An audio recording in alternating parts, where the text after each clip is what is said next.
Olá a todos, bom dia. Nós hoje vamos aqui trabalhar um pouco com o que é descodificar e descodificar o corpo. Este tema é um tema que me agrada de veras, é um tema que me apaixona já há muito tempo esta parte e que é de uma aplicação fantástica quando nós estamos a trabalhar com o outro. E mesmo quando nós nos observamos a nós. Então eu vou partir de uma frase célebre, que não é minha, é de Hipócrates, o pai da medicina, que nós temos que olhar para o indivíduo e para o sistema e não temos que olhar para o sintoma e nem para a doença. Isto é a principal base da biodescodificação transgeracional. E, portanto, o que é que isto quer dizer e o que é que isto tem a ver com descodificar o corpo? Existem vários materiais que descodificam cada uma das partes do corpo, aliando cada sintoma, cada parte do corpo afetada a uma emoção. Isso não tem nada de mau ou de bom, ou de certo ou de errado, mas deixa muito aquém o que é a descodificação do corpo, o que é a descodificação deste sistema que somos nós, do indivíduo.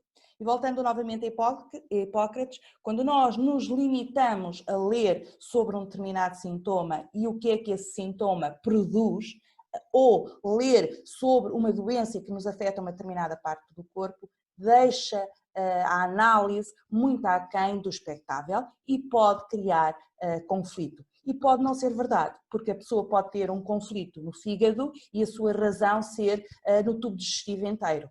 Quando nós falamos, por exemplo, de desordens alimentares, às vezes o sintoma aparece no fígado, a lesão aparece no fígado e nós temos que começar pela boca, esófago, estômago, tubo digestivo, intestino e por aí adiante. E, portanto, é muito simplista olharmos só para o sintoma e olharmos só para a doença.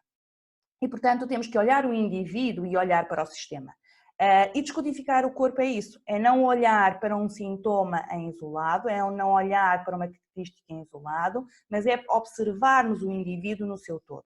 E, portanto, observarmos o indivíduo no seu todo obriga-nos a ter a noção de sistema. E, portanto, Russell trouxe-nos um filósofo, trouxe-nos uma forma de pensar que tem a ver com a fenomenologia, em que os acontecimentos devem ser estudados de acordo com o nível de consciência do indivíduo e de acordo com o sistema onde ele está inserido. E isto é importantíssimo quando nós vamos descodificar o corpo. Porque quando nós olhamos para o fígado, ou quando nós olhamos para o baço, ou quando nós olhamos para a vesícula, ou quando nós olhamos para um braço ou para um rosto, nós não podemos analisar só essa parte, temos que analisar o indivíduo como um todo.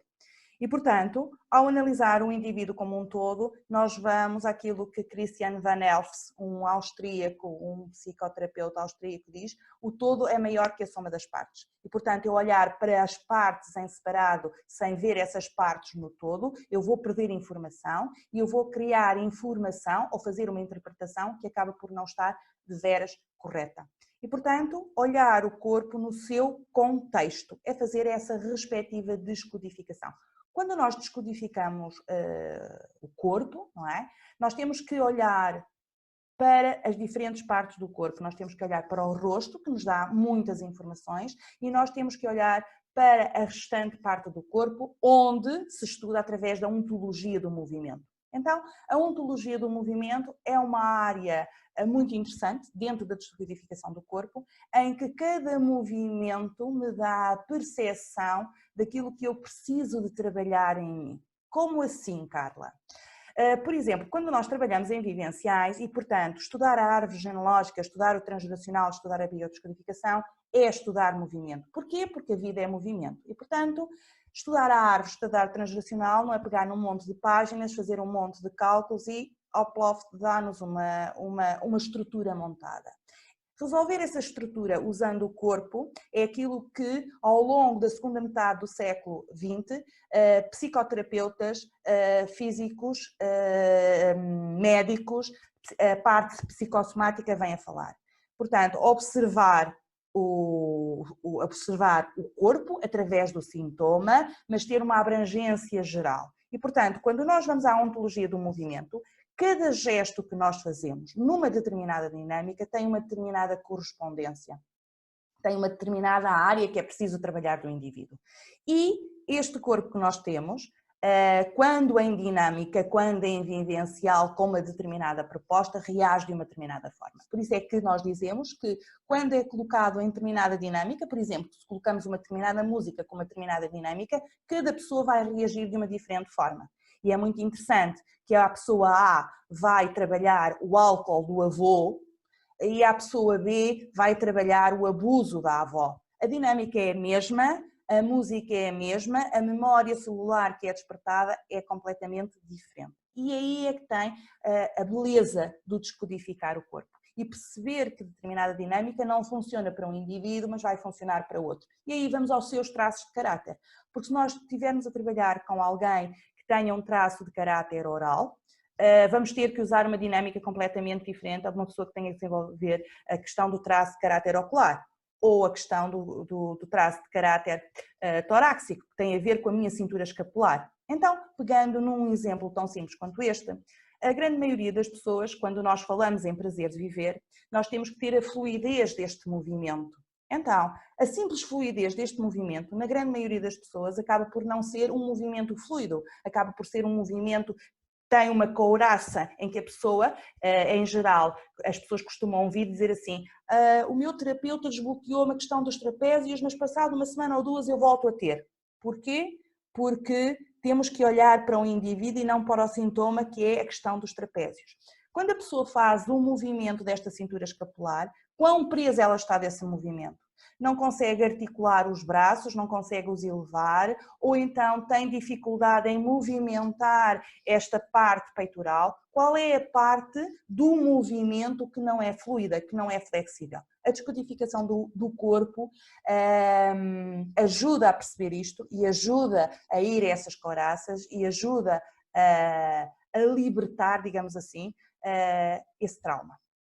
Através de quê? Através da dinâmica, através da vivência. Portanto, na questão da cintura escapular, quando a pessoa tem a tendência de fazer isto, e os fisioterapeutas vão lá, e os osteopatas vão lá, e a pessoa até consegue ter aquele movimento mais fluido dos trapézios, etc., é tranquilo, mas a pessoa volta ao mesmo. Porquê que a pessoa volta ao mesmo, mesmo tendo consciência do padrão? É porque esse padrão foi gerada informação, mas não foi gerada conhecimento. Porque se fosse gerado conhecimento, a pessoa não voltava a repetir o mesmo padrão. Então, o que é que aqui falha? A pessoa tem que ir ao trauma, tem que, como eu costumo dizer, isto é o sintoma, é aquilo que nos é atirado para a cara. Quando alguém vem com um problema, com uma situação, vai nos mostrar isto.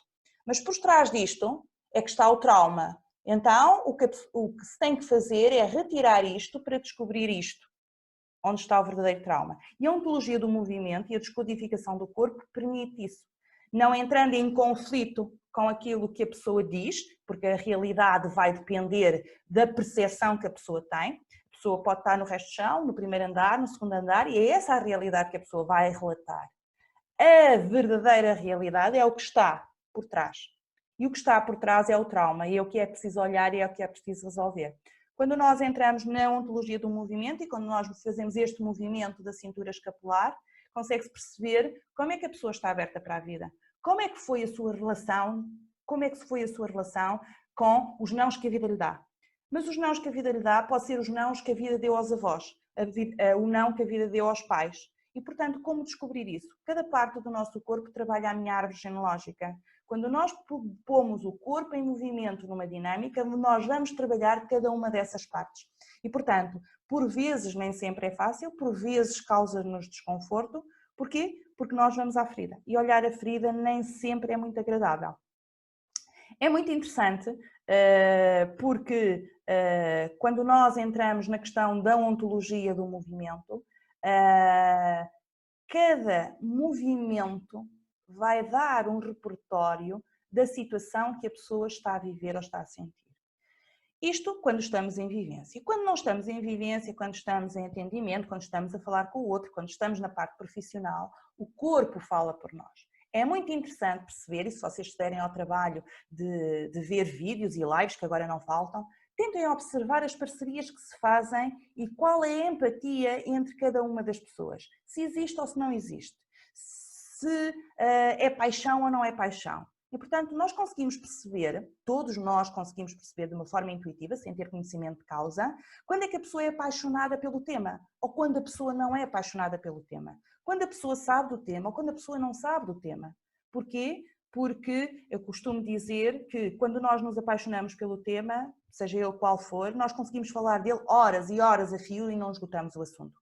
Porquê? Porque nos apaixonam. O corpo é exatamente a mesma coisa. O corpo vai-me dizer do que é que eu gosto, do que é que eu não gosto, do que é que eu quero fazer, do que é que eu pretendo fazer, quais são os traumas que eu tenho e que preciso de resolver, quais são os traumas que eu trago da minha árvore e que preciso de trabalhar e por aí adiante.